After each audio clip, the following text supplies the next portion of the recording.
Dish washer వేయడం వల్ల water save అవుతాయి అని అంటారు కానండి, ముందు మనము ఒకసారి అన్నీ కూడా ఇట్లా మామూలు వాటర్తో అలా కడిగేసి పెట్టుకోవాల్సి ఉంటుంది. ఎందుకంటే చిన్న అన్నం మెతుకులు, ఏమన్నా కూర ముక్కలు, కరివేపాకు ముక్కలు అట్లాంటివి కూడా ఉండకుండా ఉండాలన్నమాట.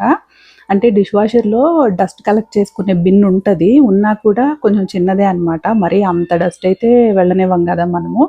అయినా కొంచెం గూడా వెళ్ళకుండా ఉంటే ఇంకా నీట్‌గా ఉంటదనమాట. మళ్ళీ ఆ బిన్ అంతా రిమూవ్ చేసి మనం ప్రతిసారి క్లీన్ చేసి పెట్టుకోవాల్సిన అవసరం లేకుండా. నాకైతే ఇట్లా అలవాటయిపోయింది. ఒకసారి ఉట్టి స్క్రబ్బర్‌తో సోప్ పెట్టకుండా కొన్ని మామూలుగా ఈ కూరలు వండినవి, కుక్కర్‌వి, ఫ్రై చేసినవి అవి ఉంటాయి గదా! వాటిని కొంచెం గట్టిగా రుద్దేసుకుంటే డిష్ వాషర్‌లో ఇంకా బాగా క్లీన్ అయిపోతాయి. నాదొచ్చేసి బాష్ అండి డిష్ వాషరు. నేను తీసుకొని ఒక 1 ఇయర్ అయింది. 1 ఇయర్ తర్వాతే డిష్ వాషర్ గురించి నా ఎక్స్‌పీరియన్స్ చెప్పాలి అని అనుకున్నాను. ఇంకా అనుకోకుండా ఈరోజు డే టైమ్‌లో క్లీనింగ్ పెట్టుకున్నాను కాబట్టి, ఇంకా వీడియో షూట్ చేద్దామనేసి అనుకున్నాను. కొన్ని అల్యూమినియంవి, నాన్ స్టిక్ ఎలాగో నా దగ్గర ఉండదు. అల్యూమినియందయితే ఒక్కటుందనమాట. ఏమన్నా వెజిటబుల్స్ వాష్ చేసుకోవడం కోసం ఉంచుకున్నాను. మళ్ళీ కుక్కర్‌వి, మిక్సీ జార్‌వి, గ్యాస్ కట్స్ ఉంటాయి కదా! అవి కూడా వేయకూడదు. బాగా ఎక్కువ వేడిలో 70 డిగ్రీస్ వాటర్‌తో క్లీన్ చేస్తది కాబట్టి మనకవి కొంచెం పాడైపోతాయి. గ్యాస్ కట్స్ అయితే మొదట్లో వేశాను నేను. అవి బాగా గట్టిగా టైట్‌గా అయిపోయాయన్నమాట. ఇట్లా వంచితే విరిగిపోయినాయి కూడా. అందుకని వేయకుండా అన్నీ ఇంకా స్టీల్, గ్లాస్, పింగాణి కూడా నా దగ్గర ఏమీ ఉండవు. గ్లాస్‌వి అండ్ స్టీల్‌వి మాత్రమే యూజ్ చేస్తాను. ఇంకా అదర్ మెటల్స్ ఏమీ పెట్టను కదా! ఇంక అన్నీ ఒకసారి ఇట్లా కడిగేసి పెట్టుకుంటా.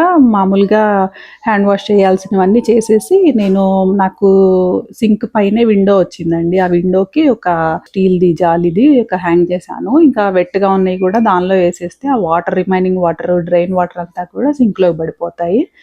ఇంకా నాకు డిష్ వాషర్‌కొచ్చేసి 2 కంపార్ట్మెంట్స్ అండి. 6 ప్లేసెస్‌ది అంటారు కదా! అది. ఇంకా వేరే మోడల్స్ కూడా ఉంటాయి. ఈ 2 కంపార్ట్మెంట్స్ కాకుండా 3 ఉంటాయి. పైన టాప్ మోడల్‌లో వచ్చేసి మనకి కట్లరీ అంటే ఈ స్పూన్స్, పెద్ద పెద్దవి గరిటెలు గానీ ఇలాంటివి పెట్టుకోవడానికి పైన ఒకటొస్తది. నా దగ్గర ఉన్న దాంట్లో ఓన్లీ 2 ర్యాక్స్ అనమాట. Top, bottom. మాకైతే సరిపోతది. మేము 3 మెంబర్స్ కదా! మాకు ఉండే వెసల్స్‌కి ఇదైతే కరెక్ట్‌గా సరిపోతదనమాట. రోజులో ఒక్కసారి వాష్ చేసుకోవడానికి మాకు సరిపోతుంది. ఇంకా గ్లాసెస్ ఈ పక్కనొచ్చేసి స్పూన్స్ పెట్టుకునే ఉంటాయన్నమాట. అవి పైకి కిందకి మూవ్ చేయడానికి ఉంటది. వాటి కింద చిన్న చిన్న గిన్నెలు, చిన్న చిన్న గ్లాసులు కూడా పడతాయి. ఇవి ప్రాబ్లమ్ లేకుండానే. ఇప్పుడు పాల గిన్నె అయితే నేను అసలు రుద్దనండి. దాన్నయితే డైరెక్ట్‌గా పెట్టేస్తాను. అదైతే చాలా బాగా క్లీన్ చేసేస్తది. పాల గిన్నె ఎంత ఆహ్, పాలు అంటుకుని ఉంటది గదా! కొంచెం మేగడి అది. అలాంటి దాన్ని కూడా నీట్‌గా క్లీన్ చేసేస్తది. మనం వాడుకునే గిన్నెలు మనకి మొదట్లో కొత్తగా అనిపిస్తది గానీ, మనం వాడుకునే గిన్నెలకి మనకి ఏది ఎక్కడ పెడితే మనకి సూట్ అవుతుంది, ఎట్లా అయితే మనకి కంప్లీట్‌గా మనము సర్దుకోవడానికి ఉంది అన్న ఐడియా మనకి వాడుకలో వచ్చేస్తదండి. ఒక వారం, 10 రోజుల్లోనే మనకి క్లియర్‌గా అలవాటయిపోతది. ఎట్లా పెట్టుకొని, ఎట్లా వాడుకుంటున్నాము అనేది. సో, ఇలా చిన్న చిన్నవి గ్లాసులు, చిన్న చిన్న గిన్నెలు, చిన్న ప్లేట్సు, స్పూన్సు ఇవన్నీ వచ్చేసి పైన ర్యాక్‌లో పెట్టేస్తాను. తీసుకుందామా అని చూసినప్పుడు చాలా రివ్యూస్ చూసి చాలా మందిని అడిగినా కూడా మిక్స్డ్ రివ్యూస్ అనమాట. అంత యూజ్ ఉండదు, వద్దులే అన్నట్టుగానే అన్నారు. కానీ ఇంకా ధైర్యం చేసి తీసేసుకున్నాను. ఏదైతే అది అవుతది అన్నట్టుగాను. కానీ భలే హెల్ప్‌ఫుల్ అండి. 100% సాటిస్ఫై అయిపోయాను నేనైతే. 1 ఇయర్ యూసేజ్‌లో ఒక్క ప్రాబ్లమ్ కూడా రాలేదు. ఎక్కడ ఏ ఇబ్బంది లేదు. అసలు ప్రతిసారి కూడా వెల్ సాటిస్ఫాక్షన్ ఉంటదనమాట. ఈ డిష్ వాషరు వాష్ చేసిన తర్వాత ఒకసారి ఓపెన్ చేసి తీస్తాం కదా! ప్రతిసారి ఆ సాటిస్ఫాక్షన్ అనేది ఉంటది. ఇదొచ్చేసి నాకు 48,000 49,000 పడింది లాస్ట్ ఇయరు. ఇంకా ఎక్స్‌పెన్సివ్ కూడా ఉన్నాయి కానీ ఇదైతే సరిపోతది మాకు అని చెప్పేసి తీసుకున్నాను. కింద ర్యాక్ వచ్చేసి రిమూవబుల్ అండి. ఇది కంప్లీట్‌గా రిమూవబుల్. ఇది తీసుకెళ్ళి సింక్ దగ్గర పెట్టుకొని అక్కడే గిన్నెలన్నీ పెట్టుకొని తెచ్చుకోవచ్చు గానీ, నాకేమో అంత అవసరం అనైతే అనిపించలేదు. ఇవి ప్లేట్స్ వచ్చేసి మనకి కంచాలుంటాయి కదండీ! పైకి ఎక్కువ అంచొచ్చేవి. అవైతే పెట్టడం కుదరదు. ఇట్లా మామూలుగా ప్లెయిన్‌గా ఉండేవి అయితేనే కుదురుతుందనమాట. ఈ ప్లేట్స్ అయితే ప్రాబ్లమ్ లేదు. ప్లాస్టిక్ కూడా ఫుడ్ గ్రేడ్ ప్లాస్టిక్ అయితే మనకి ఈజీగా క్లీన్ అయిపోతుంది, ఏం అవ్వదు. అదే ఫుడ్ గ్రేడ్ కాకుండా మామూలు క్వాలిటీ, లోకల్ క్వాలిటీ ఏదన్నా అనుకోండి మెల్ట్ అయిపోతుంది చాలా వేడిలో కాబట్టి. సో కంప్లీట్గా లోడ్ చేసేసానండి. బిన్ అన్నాను కదా, డస్ట్ కలెక్ట్ చేసే బిన్ అదనమాట. మరి ఎవ్రీ 2 వాషెస్కి తీసి క్లీన్ చేసుకోమంటారు. నాకైతే 4-5 వాషెస్కి తీసినా కూడా డస్ట్ అయితే ఏం రాలేదు, అన్నీ ఆల్రెడీ ముందే కడిగి పెడతాను కాబట్టి. ఆ పక్కనున్న క్యాప్లా ఉంది కదా, అది తీసి సాల్ట్ వేయాలన్నమాట. ఇక్కడ మనకి రిన్సైడ్ అనేసి ఒక లిక్విడ్ ఉంటుంది, అది ఒక 30 వాషెస్కి ఒకసారి అడుగుతుంది అంతే. మళ్ళీ ఇది వచ్చేసి పౌడర్. ఇప్పుడు ఫుల్గా లోడ్ అయింది కదా గిన్నెలు, మనకి డిష్ వాషర్లో ఒక 3 స్పూన్స్ వేస్తాను. ఉదయం తిరువారాధన అయిపోయాక ఇంకా సాహితీకి దోశలేసి పెట్టేసి ఇంకా ఇది క్లీనింగ్కి వచ్చేసాను. ఇదే డిష్ వాష్ పౌడర్ అండి. నాకు ట్యాబ్లెట్స్తో అంత సాటిస్ఫాక్షన్ అనిపించలేదు. అండ్ ఫినిష్ అని ఇంకొక బ్రాండ్ది ఉంటుంది అనమాట ట్యాబ్లెట్స్ డిష్ వాషర్కి, అది కూడా నాకు బాగాలేదు. ఎందుకంటే ఇప్పుడు మనము వాష్ అయిపోయిన తర్వాత తీసుకుని వాడుకోవడానికి ఒకసారి ముందు మామూలుగా అలవాటు కదా, ఒక మంచినీళ్ళతో అలా కడుగుతాము, అప్పుడు సబ్బు నురుసు వచ్చేస్తుంది అనమాట. అంటే అది కంప్లీట్గా క్లీన్ చేయట్లేదు. బాష్ టాబ్లెట్స్ కానివ్వండి, బాష్ డిష్ వాష్ పౌడర్ కానీ క్లీన్ చేసినట్టుగా ఫినిష్ అయితే చేయలేదు. మళ్ళీ నాకు ఎకనామికల్గా చూసుకున్నా కూడా నాకు పౌడరే బాగా సేఫ్ సైడ్ అనిపించింది అనమాట.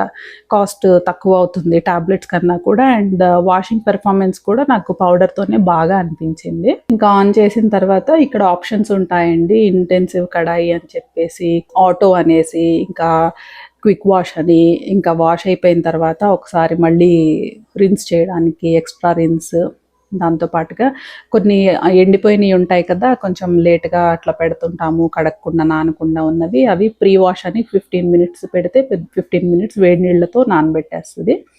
ఇంకా ఇది ఆన్ చేసుకొని స్కెడ్యూల్ కూడా చేసుకోవచ్చండి, 1 అవర్ తర్వాత అని చెప్పి. ఓన్లీ 1 అవర్కే ఉంటుందిలేండి, ఎక్కువ టైం తర్వాతకి అనేది స్కెడ్యూల్ చేసుకోలేము. ఇంకా ఆన్ చేసుకోవడం అనమాట. నేనైతే ఆటో పెడతాను, 1 అవర్ 20 మినిట్స్లో అయిపోతుంది. ఇంకా కంపార్ట్మెంట్, కిచెన్ కంపార్ట్మెంట్, స్టవ్ అంతా రుద్దేసుకొని, సింక్ అంతా రుద్దేసుకున్న తర్వాత ఈ స్క్రబ్బర్ ఉంటుంది కదా, ఇది మాత్రము ఈ సోప్తో వాష్ చేసేసుకొని పెట్టేసుకుంటాను డ్రై చేసుకోవడానికి ప్రతిసారి కూడా. అలాగే ఇది మైక్రోఫైబర్ క్లాత్, ఇది చాలా కంఫర్టబుల్గా అనిపించింది నాకు, నేను ఎప్పుడు ఇదే వాడతాను. ఇంకా షీట్స్ కూడా ఉంటాయి కదా స్క్రాచ్ బ్రైట్వి, అవి కూడా వాడుతుంటా. కానీ కంపారిటివ్లీ నాకు ఈ గట్టు క్లీన్ చేయడానికి మాత్రం ఈ మైక్రోఫైబర్ క్లాత్ మాత్రం బాగా ఈజీగా ఉంటుంది అనమాట. ఇది ఎయిర్ ఫ్రైయర్ కానివ్వండి, వాటర్ ఫిల్టర్ కానివ్వండి, ఇవన్నీ తుడుచుకోవడానికి కూడా చాలా ఈజీ, అస్సలు వాటర్ మరకలు పడకుండా ఉంటుంది. ఇదంతా నైట్ టైం రొటీన్ యాక్చువల్లీ, ఈరోజు మార్నింగ్ చేయాల్సి వస్తుంది.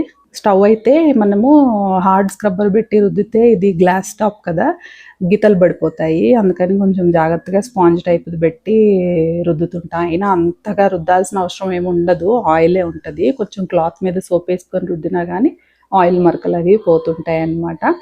ఈ మైక్రోఫైబర్ క్లాత్ కూడా యూజ్ చేసిన తర్వాత ఒక రిన్ సోప్ అయితే పెట్టుకుంటా కిచెన్లో నేను, దాంతో క్లీన్ చేసేస్తాను అనమాట. సోప్ శుభ్రంగా ఉతికేయడం, లేదంటే మామూలుగా వాటర్తో అట్లా అట్లా పిండేసి ఆరేసామంటే రేపు మళ్ళీ ఇక్కడ తుడిస్తే ఎంత వాసన వస్తుందో కదా, అందుకని.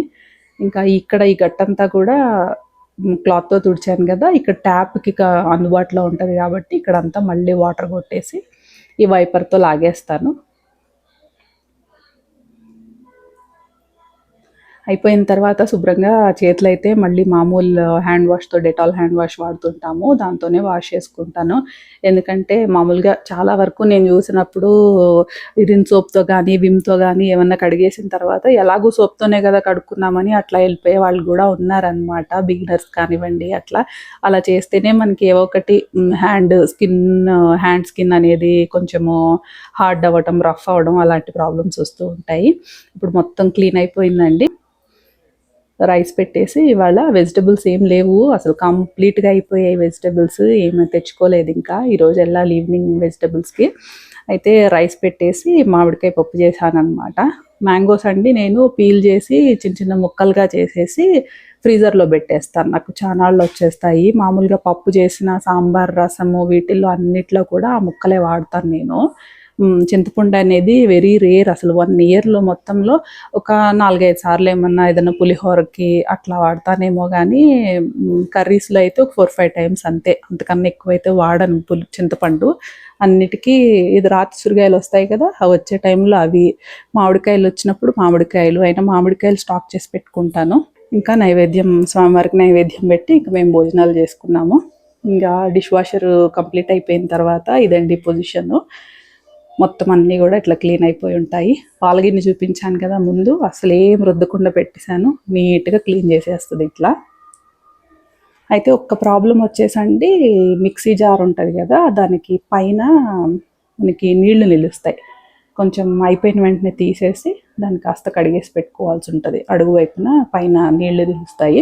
గిన్నెలన్నీ బోర్లించి పెట్టుకుంటాం కదా, ఈ మిక్సీ జార్ ఒక్కటే ఏం చేయలేమన్నమాట, పైన నీళ్లు ఉండిపోతాయి.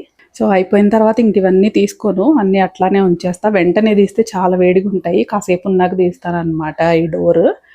ఇంకా అది ఇట్లా కొంచెంగా ఓపెన్గా పెట్టేసి ఉంచుతాను. చాలా వరకు గిన్నెలన్నీ వాడేసుకుంటా ఉంటాము. ఇంకా మిగిలినవి ఏమన్నా ఉంటే నెక్స్ట్ డిష్ వాషర్ వేసే టైంకి అప్పుడు తీసి లోపల పెడతాను.